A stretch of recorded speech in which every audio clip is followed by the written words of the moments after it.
Hey everybody, we're live here from the birdhouse. We are now in the month of May, and because of that, we are in migration season, which means there's all kinds of fun things that are starting to flow through our area here in the upstate New York area.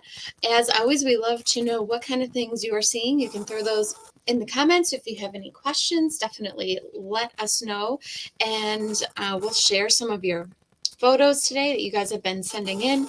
You guys have been having some pretty neat sightings, and we'll give you some tips about how you can attract some hummingbirds to your yard, some orioles, because they're definitely starting to flow through the area as well, and will continue to do so over the next week or two. So, and you can always just say hi in the comments also. We love to know who's on, and so you can just say hi and hello. So we will get started here. Let's see. So first of all, it is still mason bee season. So mason bees are little native pollinating bees that we have. They hatch out early in the spring. So usually I start to see them about mid-April, sometimes like that second week of April is usually when you start to see them coming out of their houses. This is a picture from my old mason bee house here in my backyard. They will they emerge out of these homes. So the female will lay her eggs in these houses that are full of little tunnels, and she caps them off with mud. And then in the spring, the little bees will chew their way out and do the whole pollination process, and then start to lay their eggs again in little tubes, in houses full of little tubes. Or you might even have, we hear people that have patio furniture or things that just have holes in them that the mason bees will lay their eggs in. So here's some photos of some mason bees. This is a part of my house from my backyard. I took the insert out so I could replace it with a new one. And there's a whole bunch of bees that were just starting to emerge out of the house. So you can kind of see those caps, like the mud caps here up at the top. Here's one that just hadn't hatched out yet, but you can see all these little holes as the bees were starting to emerge. And then here's one that was just kind of sunning himself out in the backyard. So this is them emerging, and then they are going to be starting that process. And we've heard some people already say that they've seen that process of them laying their eggs and capping off houses with mud again. So that is now is the perfect time to put a mason bee house out, especially if you want to attract some pollinating insects to your backyard. And I find that year after year I get more and more and more, so it's pretty fun, pretty exciting. But the main thing everybody's been asking is, when are the Orioles coming? And some people have gotten them already. Most people have not. I pulled up this map from eBird of local Oriole sightings. Now, these are just people who've reported them and submitted them via eBird, so it's not every single sighting by any means, but you can see how it's kind of just scattered around, and there's not kind of any rhyme or reason or one area that they are in at the moment, but they're just starting to flow into the area. So if you haven't gotten yours yet, you are not alone. I haven't seen any yet either. They are starting to come into the area. It's usually that last week of April. We start to hear a couple reports of them. And then now this first week of May, second week of May, we'll get a whole bunch of reports. So keep your eyes out for those Orioles. Listen for them. You might hear that high-pitched whistle high up in the trees as they start to flow in. Usually I hear them before I see them. So they are making their way back into the area. And absolutely, if you see any, send us your photos. This picture was the first one we've gotten sent in so far this year of Orioles, which is really exciting. Lee Ogden sent in this photo, who says they're back. Had one this AM at my feeder in Canandaigua. Merlin picked it up first, then I spotted it. Merlin also picked up evening and rose-breasted grosbeaks yesterday, but I've yet to see them. So this is a picture that was sent in late last week. And you can see very up at the tippity top there is an orangish bird there, and that is the Oriole. So this picture was sent in by Lee, who was lucky enough to have an Oriole out in Canandaigua, and he referenced the Merlin app, which is really fun, especially this time of the year, because if you hear a bird, you don't know what it is, you can pull up that Merlin app and hit the sound record feature, and it will listen to the birds that it hears, and it'll give you a list of what they are. And it's pretty good. It's just like everything else. It's not 100%, but it definitely helps you narrow down the bird that you're hearing. I used it last week when I heard something I wasn't sure of in my yard. Turns out it was a house wren. So I'm hoping maybe that house wren is nesting in the new wren house I put out in the backyard. But here is the list that Lee sent in along with that Oriole photo. And you can see the second one on the list here is the Baltimore Oriole, and then kind of the usual cast of characters here for the backyard, although fish crow is pretty cool for a backyard bird. But the Merlin app is absolutely free. It is made by the Cornell Lab of Ornithology. And if you download it, not only is it a field guide where you can kind of scroll through it and you can look at the birds that are in your area. If you have a picture of a bird, you can upload that and it can help you identify it. Again, it's not 100% all the time, but it's very, very good. And then it has that sound feature, which is really, really, really cool. So always fun to use this time of the year. As far as attracting Orioles go, there's different things you can do to increase your chances. If you have any kind of flowering trees, look in those flowering trees because they do drink the nectar from those blooms, but you can put out some other things as well to help attract them. This time of the year, I switch my suet from something that has nuts in it to the orange suet because they will eat the orange suet sometimes, especially early on in the season when they're migrating in and they're super hungry. They need some of that fat to help them either continue on their migration or to kind of fuel up again and to get back to their normal state. Suet, they will sometimes eat. It's not something that you necessarily want to keep out all summer for them, but this time of the year, can't hurt to try to switch to an orange suet to help entice them to the backyard. Oranges. They absolutely love oranges. You can just cut them in half and put them on either an Oriole feeder or any kind of feeder that has kind of just little stakes on it like this. It doesn't have to be anything super fancy, but it has to be something that they can at least land on and perch on. Otherwise, because they're such a big bird, they might not fit on just like a little spike if it doesn't have any kind of perch. So you want to make sure that you do have some kind of perching room on there because they are large enough that they do need some kind of a perch. So oranges are a really simple way to attract them. They do drink nectar either from blooms, like I was saying, blooms of trees, blooms of flowers, but you can also provide your own in a nectar feeder, and some feeders have a nectar portion to them, and you can either get a powder or a liquid concentrate and make your own with that, mixing water and these concentrates. That we do also have a ready to use Oriole nectar. You just pour that in your feeder and that's all you need to do.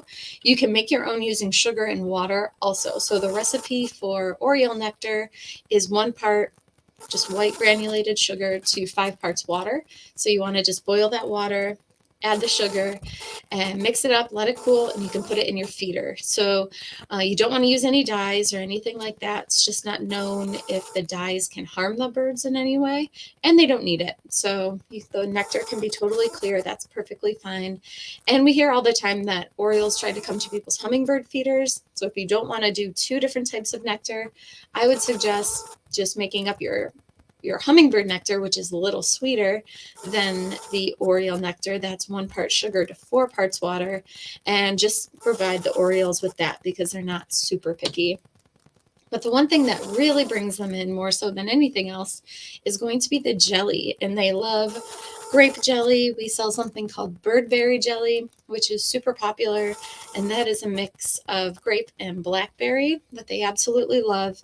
There's no artificial sweeteners, there's no corn syrup, nothing like that in it. So you want to stay away from anything that has preservatives or artificial sweeteners in it, and the birdberry jelly doesn't have any of that in there, so it's perfect for the birds. And that's if you're going to put out just one thing to attract the Orioles, the jelly is absolutely the way to go. And then they will eat insects as well, especially as the season goes on and their nestlings have are there in the nest, those eggs have hatched, they have to feed them a lot of insect protein. And because the nestlings can't really digest hard shells of insects like a beetle, for example, they feed them a lot of soft-bodied insects like caterpillars. So here's a picture of an oriole grabbing some caterpillars here. You can also provide them that resource with mealworms. So we've got live mealworms, we have freeze-dried mealworms, and you'll find that as the season goes on, so as we get into, say, June, a lot of birds are going for mealworms to feed their nestlings. So not just orioles, but other birds as well. If you've got bluebirds, you know that they love the mealworms also. So that's something that you can consider adding to the mix, or as the season goes on, say another month from now, start putting out the mealworms to keep these birds coming all season long. And there's different types of feeders. So I mentioned some feeders that have spot for nectar. These both do. These have a spot for not only nectar, but the jelly and the oranges. So you can give the birds, the orioles at least, all their favorite foods all in one spot. And the nectar reservoirs in the bottom of the feeder.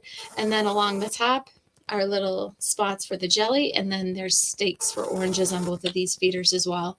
This one on the left is one of our best sellers. It's called the Oriole Fest. And that one you can't go wrong with. The orioles absolutely love it. It has a nice big perch on it. And you can give them all their favorite food all in one spot. But then we also have some that don't have a spot for the nectar, which is totally fine. If you're only going to feed them two foods, I would go with the jelly and the oranges. And these provide them with a space for both of those. They have cups in the center of them where you can put a bunch of jelly, and then they have little spikes that stick out of the feeder that the oranges go onto.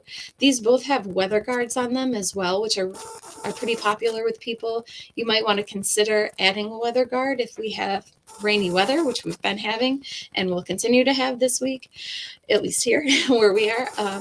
Then you might want to add a weather guard, because you'll find that if we do get a lot of rain, it washes out that jelly and you have to keep on refilling it, or it gets really watery and you might not get as many birds. So you might want to consider either adding a weather guard or getting a feeder like these two that already have a weather guard on them. Here's another one with a weather guard, super popular. This one on the right here has 2 cups in it, which people really like, especially if you're feeding the mealworms, because you can put jelly in one of the cups and then the mealworms in another, and it has that built-in weather guard. So that's a really good one. And this one on the left is just a simple little feeder. It looks like a flower, and there's a cup in the middle for the jelly, and then oranges stick on the side. This one is super simple. It's small, so this is a good introductory feeder. Or if you're looking to add an additional Oriole feeder, if they're eating a lot of jelly, these are really popular because they're small, and you can kind of hang them from anywhere, a little shepherd's hook, a tree, so they're not super invasive. Now, if you put out an Oriole feeder, you might find you're getting other birds, and looks like we've got some comments rolling in of other things that are eating the jelly, and I am finding that same thing in my backyard. But you might get some other migratory birds coming into the area eating the jelly, which is pretty fun. So these are gray catbirds. Every year I get gray catbirds eating the jelly in my backyard. They're still kind of flowing in, so you might not have seen any yet, but don't be surprised if you see one coming to your Oriole feeder. Same as mockingbirds. Mockingbirds will eat the jelly. They eat the oranges sometimes as well. So both the gray catbird and the mockingbird are both mimicking species, meaning that they will mimic the calls of other birds. So if you hear something that's really singing quite a bit and it's mixing up the song, it's not like a wren that is singing the same song over and over again. It's mixing up different songs. Could be one of these mimicking birds, either the gray catbird here or the mockingbird. And then what about hummingbirds? People are asking about hummingbird sightings. We've had a few, but not as many as orioles. They usually show up about a week later. So this week we'll start to hear more reports of them.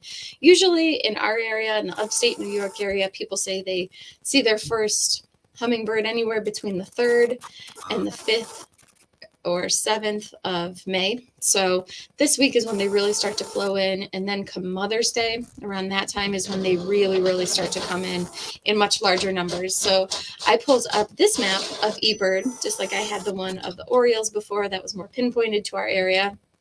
This is where a bunch of the hummingbird sightings have been seen. So it's much more zoomed out because there haven't been that many sightings in our area. There was only one in the Rochester area as of this morning that was at least submitted to eBird. So people have been saying they've been seeing them a little bit here and there, but just not a lot of sightings yet. So that's totally common, and you might not get any until a couple weeks from now.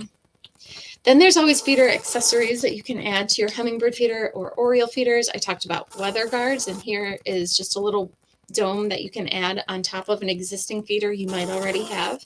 If you're looking for a weather guard, we have them in red for hummingbirds, and the color red does help bring the hummingbirds in. And we have them in orange for Orioles. We have them in clear. So we've got them in different colors if you're looking to kind of match it with the color of your feeder. But then ant moats, especially as we get on into the season, you're probably going to want to add one of these. These are super simple, but they're super effective. So what they are, they're just little cups. You hang them above your bird feeder, anything that has nectar or jelly in it. You fill them with water. And the idea of the ant moat is the ants will crawl up. So you've got it on a shepherd's hook. They'll crawl up that shepherd's hook and try to crawl down to get to the nectar, but then they have this barrier of water and they can't get around the water to get down to the feeder. So that's one way to keep especially ants off of your nectar feeder. We also have this gel that works really well. It smells kind of like cinnamon, and apparently ants don't like that scent. And so you just draw a little line either around the pole that your feeder is on, or it could be around on the feeder itself. It's all natural. It's made specifically for the purpose of keeping insects out of bird feeders, and the ants won't cross that line. So a lot of the staff here swears by it. I'm more of an ant moat person. I like that the birds will sometimes use this as a little bird bath as well. I get goldfinches that drink from it all the time, so I've just been using that. But we have really good feedback about this gel working very, very well to keep the ants out. And then, because you want to make sure your nectar is always fresh, we have this product as well called Feeder Fresh Nectar Defender. And you can add just a little bit of this to your nectar. And instead of having to change that nectar out every 2, 3, or 4 days, if you add just a little bit of this, it'll keep your nectar fresh for more like a week or 10 days. So we have a lot of people who use this if they've got a place that they go to just for the weekends where they're feeding the hummingbirds and they don't want the nectar to go bad. You can add just a little bit of this Feeder Fresh Nectar Defender to your nectar, and it'll be fresh for longer. It's just little natural micronutrients. It's made specifically for hummingbird feeders, so it's completely safe for your birds. So just some little accessories that you might want. And then there's bee guards, especially as the season goes on and those hives of bees tend to grow and grow and grow. There's going to be more and more of them, and they will start to raid feeders. We do have some feeders like that Oriole Fest I showed you, and some different hummingbird feeders that you can put bee guards on. So when you're in here, just ask us. We can show you which ones you can put bee guards on, and that can make a huge difference, because if you're getting bees coming to the feeders, you'll find that sometimes they get in there and actually die in there, which is not good, and then they're kind of floating around in the nectar. The nectar goes bad even quicker, so you just want to keep them out. So we do have feeders that have bee guards on them also. So that was an update about the Orioles and the hummingbirds. As soon as you have pictures of them, we would love to see them. So absolutely send them in. Or you can save them for yourself for when we're doing our photo contest, which starts in August. So we've got that coming up too in a few months here. But just talking about migration in general, we've been looking at these bird migration forecasts from Birdcast, which is another tool powered by the Cornell Lab of Ornithology, and they use meteorology data from meteorology to try to figure out what the bird migration will be for the following night, because these songbirds are traveling during the evening hours. So songbirds and shorebirds, a lot of these migratory birds are flying overnight during their migration. They don't do it during the day. So they spend the evening hours flying, and then in the early morning hours, they'll be refueling, eating a lot of food and insects. That's why they're so active in the early morning. And then they kind of hunker down for the day just to continue on that process overnight. So we've been looking at these maps over the past couple weeks, and last week was about half of what we're seeing now. Like if you look at this map right here, this is the projection of the migration that should happen overnight tonight. And it's predicted that 196 million birds are going to be flowing through the continental US just in this evening alone. And wherever the lighter colors are, so wherever the yellow is in this map, for example, that is where your highest migration is taking place at the moment. So there's different what are called flyways, kind of paths that the birds take. We are on the Atlantic flyway. There's a central flyway. So there's Pacific, there's some on the West Coast that are different flyways as well. But right here in this middle of the country is really where a lot of migration is taking place. So you can see kind of where we are, at least where I am in the upstate New York area, not a ton coming through at the moment, but give it a week or maybe even a little more, and we'll start to see in our area, it's going to be bright yellow like this. So pretty exciting time. And you can see that the birds are starting to flow up from Mexico. So they'll disperse in different ways coming up. So just in this evening alone, it's believed that there's going to be movement of almost 200 million birds flowing through the continental US. And then look how it changes just in one night. So this is going from the night of May 3rd, which is Wednesday evening. It's predicted 293 million birds are going to be migrating through.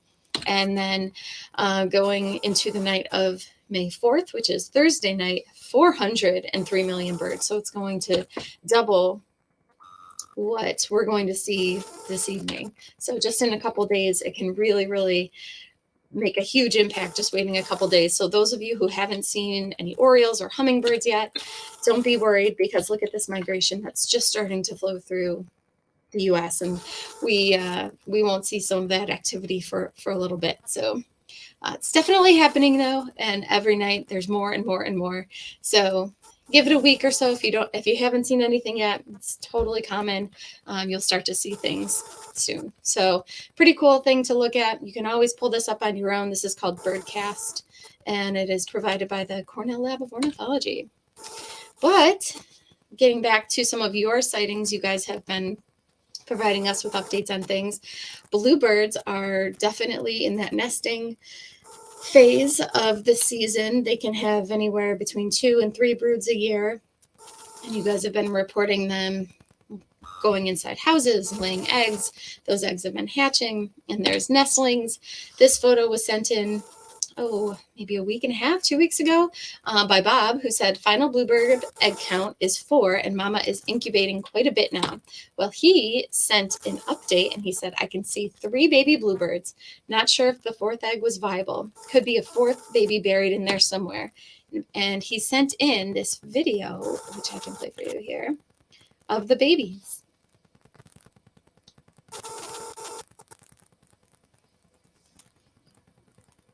So pretty cool update there.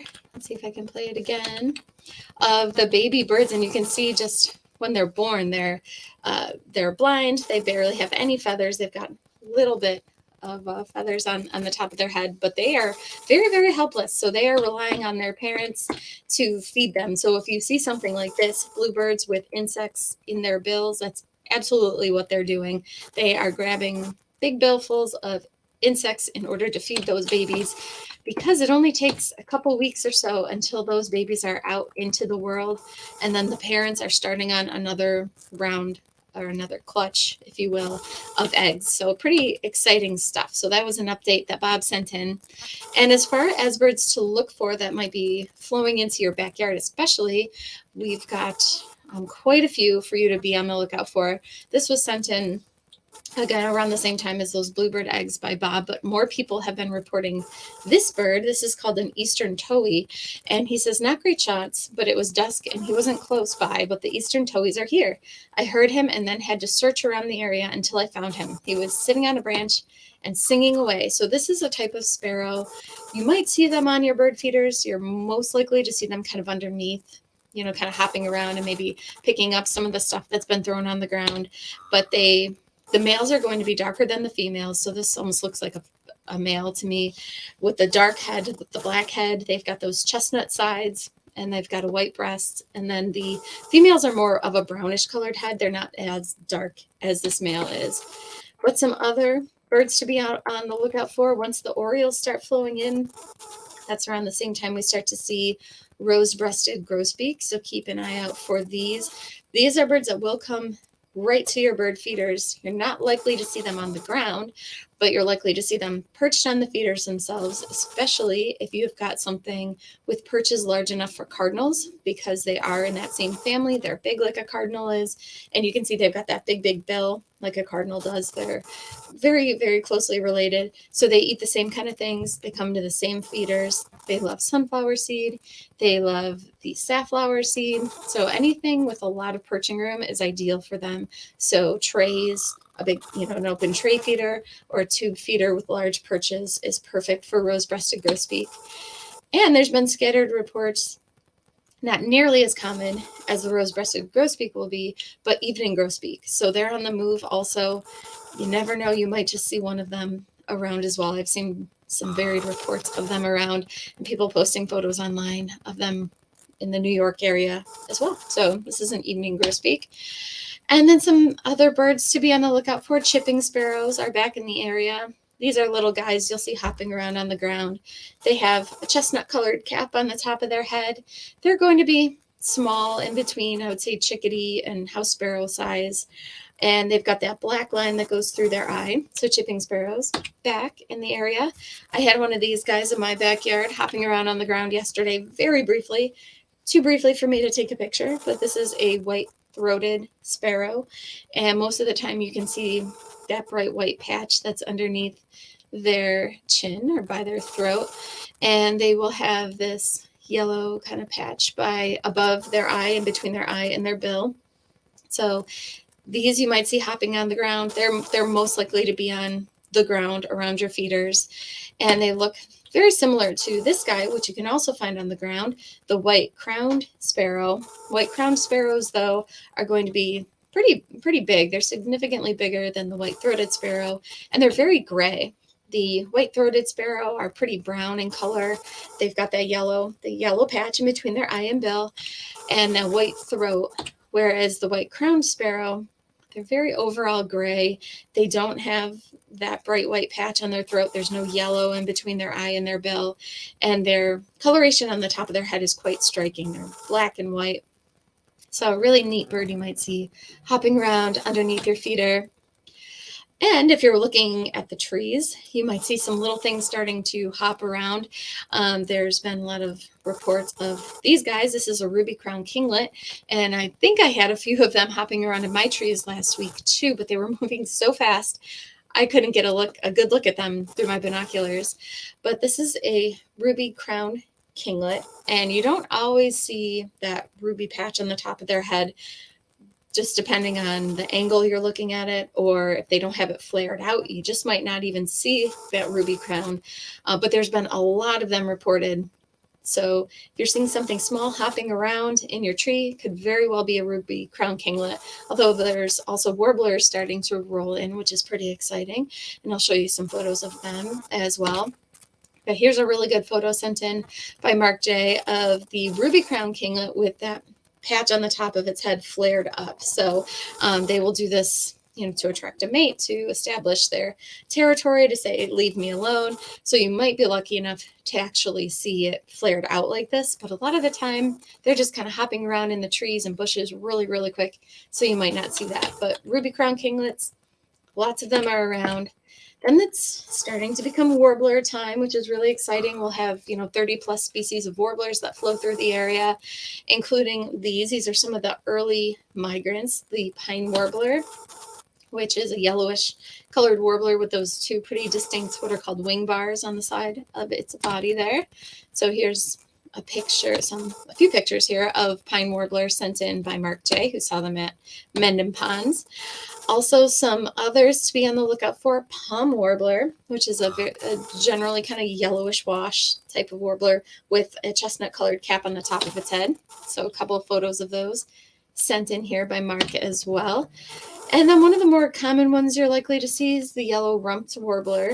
And this is a great photo because it shows that yellow, what's called a rump patch. That's the piece right here, kind of by its tail feathers. That's how they get their name. So yellow rumped warbler is one of our most common, probably the most common warbler species we have in the area. And they are starting to come back as well. So be on the lookout for them. But to wrap up, we've also had a couple of rare birds in our area here, including this yellow-headed blackbird, which has been sticking around for a while, actually, and a lot of people have been lucky enough to see this bird. So if you're local to the Rochester area, your odds, if you go out to look for it, your odds of seeing it are pretty good because it has been sticking around for a while. So this is a yellow-headed blackbird, and this photo was sent in by Mark, who says, yellow-headed blackbird, rare bird, as it's not supposed to be in New York State, found in the Midwest and West. Very fun to see and entertaining to watch. It had funny bird calls similar to a red-winged blackbird. Sometimes it actually chased the red-winged blackbird around. So rare bird because it's more of a Western species. You really don't hear about them in New York. So really cool sighting here of the yellow-headed blackbird, and that has been seen over in Irondequoit Bay. So here is again another map from eBird that I pulled up this morning to show you the different locations that people are seeing it. But this is the bay, so this is Irondequoit Bay right here. If you're local to Rochester, you might recognize this area. And down here's Empire Boulevard on the bottom, but it is being seen on what's called Irondequoit Bay West, so the west side of the bay. So if you spend any time out birding in that area, keep an eye out for all the bird watchers. I'm sure there's a big group of them who are out to see the yellow-headed blackbird. So we've gotten a lot of customers who've been able to go out and see this bird. So it's still there as of yesterday. People are still reporting it. So really cool sighting here. And then another one that was sighted for several days, although I haven't seen any reports in the past week, is a western tanager, which is a very, very rare species for us to have. And it's only been reported in the county, I believe, twice ever that, since people have been collecting records. So this is another bird that is a western species. This was seen in the Highland Park area and around Mount Hope Cemetery. So keep an eye out. You never know what you're going to see, especially this time of the year. And if you're going out by the water to look for that yellow-headed blackbird, you might see osprey coming back to the area. There's lots of bald eagles around, but osprey are also back. And a couple different swallow species are coming back to the area as well. Here's a barn swallow photo sent in by Mark J, and as well as a northern rough-winged swallow. So a bunch of different types of swallow species you might see, especially by the water. It's a really good place to look for them. So thank you guys for watching. If you've got any kind of sightings or reports, absolutely throw those in the comments. It looks like we've got a few people here with different sightings and things. And if you have questions, definitely put them in there. But we love to know what kind of things you're seeing. So feel free to put those in the comments. Rhonda is on, who says, good morning, watching from Canandaigua. I stocked up at the store last week. All right. Thanks, Rhonda. Yeah, we've got plenty of birdberry jelly. We've got the orange suet. We've got everything you need for the Orioles and hummingbirds. We just got a really big nectar shipment in. So we've got everything you need to hook you up for those migrants that are coming through the area. Patricia is on and says, Oriole feeders out. Sparrows are eating the grape jelly. No Orioles. Sparrows taking resident. So not totally uncommon. Don't be, though, discouraged if you haven't seen Orioles yet. Most people haven't. Still waiting on that big push. What happens is a lot of people it's all on the same day when they really start to flow in, which is pretty amazing. There'll be a certain day where all of a sudden we start getting phone calls from people that their Orioles have arrived.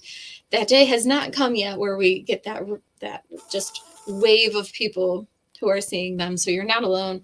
I haven't seen or heard any Oriole activity yet. So you're not alone by any means. And I'm right there with you with the sparrows eating the jelly. They didn't bother it so much last year, but this year I've already had to fill it up twice because the sparrows are going crazy for it.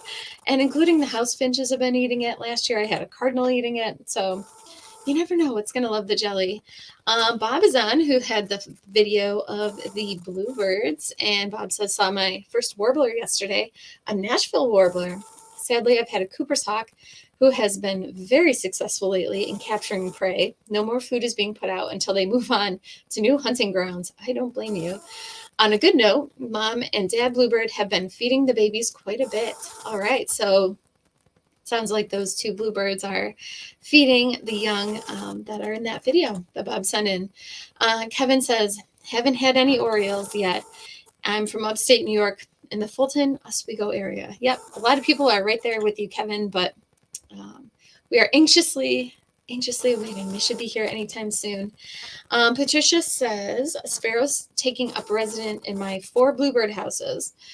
I keep removing their nests. Frustrating. I fed 6 bluebirds all winter. Last year, I had 3 families of bluebirds using their houses. I did get a house with a slotted opening. Doesn't stop sparrows. Yeah, that can be really frustrating. Even those sparrow-resistant houses aren't 100%, unfortunately, in keeping them out. So you can keep removing the nests because they are an introduced species. They're non-native, so you can do, kind of control that way on them. I've also heard of people oiling their eggs so the eggs don't develop. That's something else you could do. And then they will keep trying to incubate those eggs and not keep trying to do that nesting process. I don't know if that's helpful for you at all, but yeah, that's unfortunate. If the bluebirds do start nesting in one of those boxes, we do have the sparrow scarers that kind of scare them away. Once the bluebirds are established, it can help scare them away. But until they've established themselves, there's not all too much you can do. Besides, it sounds like what you have been doing to keep them away. Rhonda says, are there feeders that both Orioles and hummingbirds can use? Yeah, in general, I would say that your best bet as far as a feeder that both the Orioles and hummingbirds can use, I would go with something like one of these dish feeders here, because the hummingbirds will drink the nectar from it. The hummingbirds will also eat, they don't just drink nectar, they eat small insects and things like that. And sometimes little flies and stuff will come to the jelly, and the hummingbirds will pick those off from the jelly. But in general, I would say do an Oriole feeder with hummingbird nectar inside. If you do the reverse, if you do a hummingbird feeder, the Orioles can't always feed from that because usually the hummingbird feeders have a very small opening that the Orioles can't fit their beak into, and they don't always have the bigger perches that the Orioles need to fit on. So something like this dish here would be fine for the Orioles, and then hummingbirds could go to it also because they can reach right inside to drink the nectar. You might want to put something like a red weather guard on the top of it to help bring those hummingbirds in as well. That can sometimes help. Dina is on. Oh, Dina's got some good Oriole news here. She says the male Orioles showed up last week at the feeder. They are singing more every day. So Dina's got some Orioles going on in her yard here in Rochester. And Bob says had a white-crowned sparrow show up yesterday. So Bob's seeing some of them migratory sparrows coming in. Karen says, good morning. I was out at Corbett's Glen yesterday and saw a yellow-rumped warbler. All right. So Karen saw some of the warblers that are coming in. Mary's saying thank you. You guys are very welcome. It looks like that is everybody's comments and questions for the day. We do have some different events happening this week with the birdhouse. On Thursday, we do have a walk of Washington Grove, which is in Cobbs Hill, happening. You can check out our website for more information about that. We have 2 workshops on Saturday. We have a birdhouse building workshop that's happening at Whitehaven. And we also have our Orioles and Hummingbirds workshop happening here at the birdhouse at 1 p.m. And we have a plant sale going on too here. So should be a very busy weekend here at the birdhouse. You can look for all that information and more on our website, which is thebirdhouseny.com. We will be back soon with another broadcast. And until then, keep us posted on your sightings. If you see any Orioles or hummingbirds or any other interesting things, send us an email, send us a message with photos or with what you're seeing. We love to know those updates so we can share them with other people. And until then, until next time, have a great week, and we'll talk to you soon. Bye-bye.